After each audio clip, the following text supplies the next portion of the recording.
It was a quiet Saturday evening when my life took an unexpected turn. I had spent most of the day curled up with a book, avoiding the outside world as usual. At 26, I had grown accustomed to solitude, almost comfortable with it. Yet deep down, I longed for something or someone to break through the monotony. So when my best friend Zara called, insisting I join her at a rooftop gathering downtown, I surprised even myself by saying yes. The rooftop was buzzing with soft laughter and clinking glasses when we arrived. Strings of golden fairy lights draped across the terrace cast a warm glow, and a cool breeze carried the faint scent of jasmine. People stood in little groups, some swaying to the mellow music, others deep in conversation. I hung back at first, clutching my glass of lemonade, scanning the crowd without much interest, until my eyes landed on him. He stood near the far edge of the terrace, one hand in his pocket, the other resting casually on the railing. Even from across the space, he commanded attention, not just because of his height, though he was strikingly tall, but because of how he seemed to fill the air around him. Broad shoulders, confident posture, an easy yet unreadable expression. I froze, my breath catching in my throat. When I saw him, I was shocked to see how big he was, not just his frame, but his presence. He turned his head slightly, then catching my gaze. For a fleeting second, his dark eyes locked on mine, and something inside me shifted. He smiled, not a wide, carefree smile, but a subtle one that felt like it was meant just for me. I looked away, flustered, but my heart was already hammering in my chest. Zara noticed my distraction and followed my gaze, grinning knowingly. "Ah," she murmured. "That's Armin. We grew up in the same neighborhood. He just moved back to the city a few months ago." Armin. I repeated under my breath, tasting the name.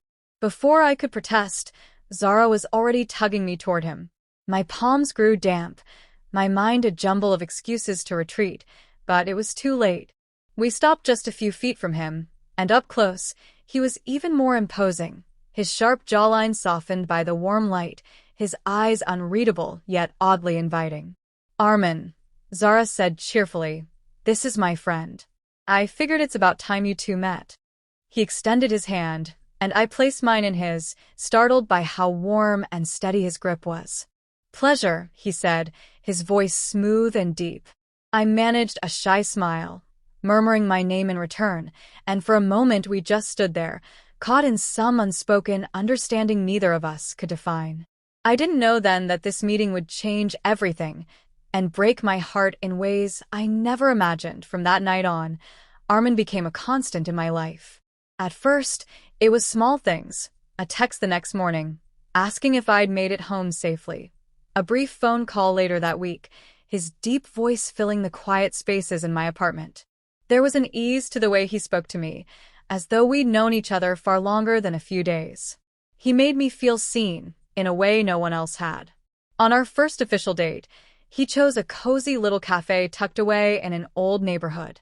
We sat by the window, rain streaking the glass outside, as he listened, really listened, to me talk about my work, my family, my fears. Every time his eyes met mine, I felt myself unraveling, letting him in a little more. As the weeks passed, our connection deepened.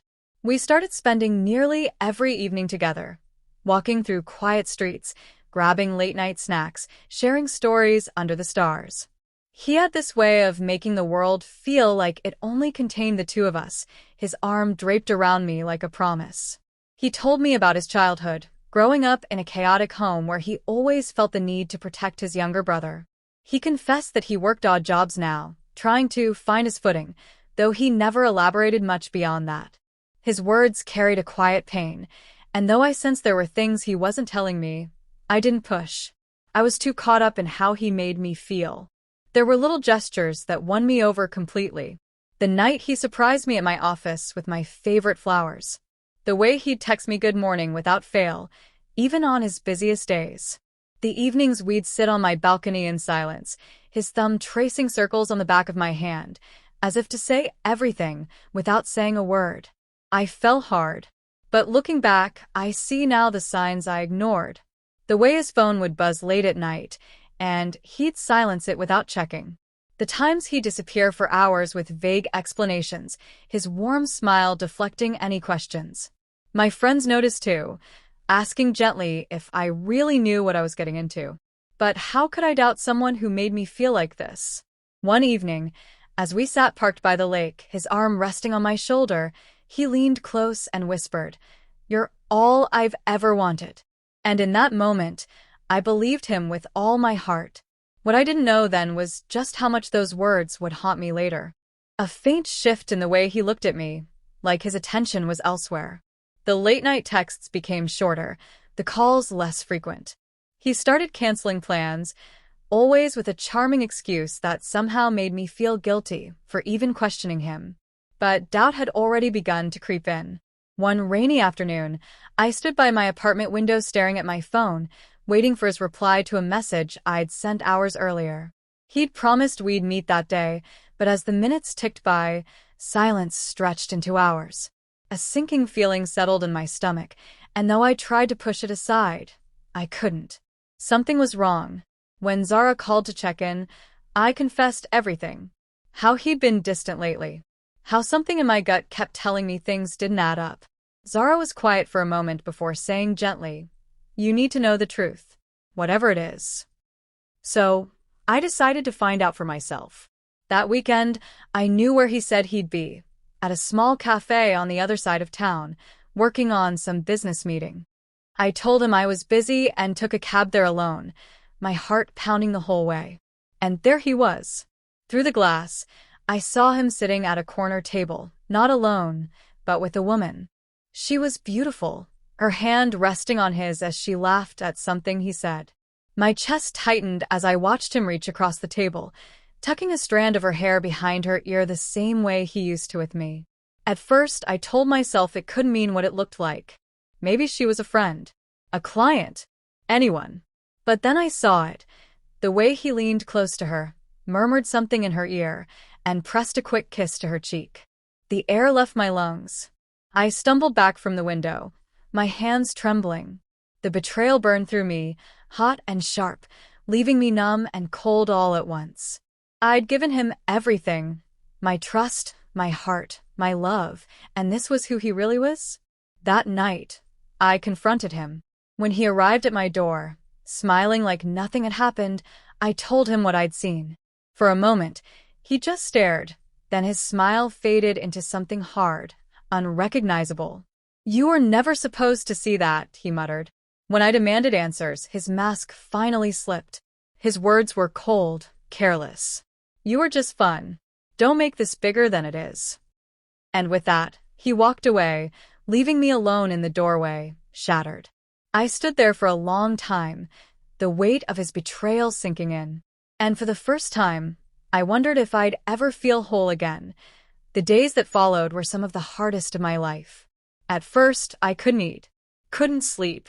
My apartment felt like a museum of memories I wanted to forget, his cologne lingering on the scarf he'd once wrapped around my shoulders, the half-full coffee mug he'd left on my counter the last time he stayed over. Every corner whispered his name, and every thought seemed to circle back to him. But grief, I learned, is not a straight road. Zara came by often, bringing takeout and quiet company. Slowly, with her help, I started to rebuild myself. I forced myself to take morning walks. I picked up old hobbies, painting, reading poetry, sitting at the park just to watch the world go by. Each little step was a reminder. I was still here. And little by little, the hurt began to dull. I started seeing things more clearly. How I'd ignored the red flags because I was desperate to feel loved. How I mistook his charm for depth, his attention for devotion. How I let someone else's presence define my worth. It was a painful truth, but also a freeing one. Months later, on a breezy autumn afternoon, I ran into him by chance. He was standing outside a cafe, laughing with someone I didn't recognize. He still looked the same, tall, confident, commanding. But this time I didn't freeze. I didn't feel that pang in my chest. When his eyes met mine, he looked surprised, maybe even a little regretful. But I just smiled politely and kept walking. That evening, I sat alone on my balcony, a cup of tea warming my hands. The sky was painted in soft pinks and golds, and for the first time in what felt like forever, I felt calm. Not because I'd forgotten him, but because I'd finally remembered myself. I whispered to the wind, as if he could still hear me somehow. You made me feel small once. But I'm bigger than you ever imagined. Because real love, I'd learned, doesn't belittle you. It doesn't hide you, lie to you, or leave you questioning your worth. The right person will never make you feel like you have to shrink yourself just to fit into their world. So to anyone listening to my story now, don't settle for someone who only makes you feel loved when it's convenient for them. Don't ignore your own needs just because you're afraid to be alone. Walk away when you must. Because no matter how big they seem, your heart is bigger. And you deserve someone who sees all of it and stays.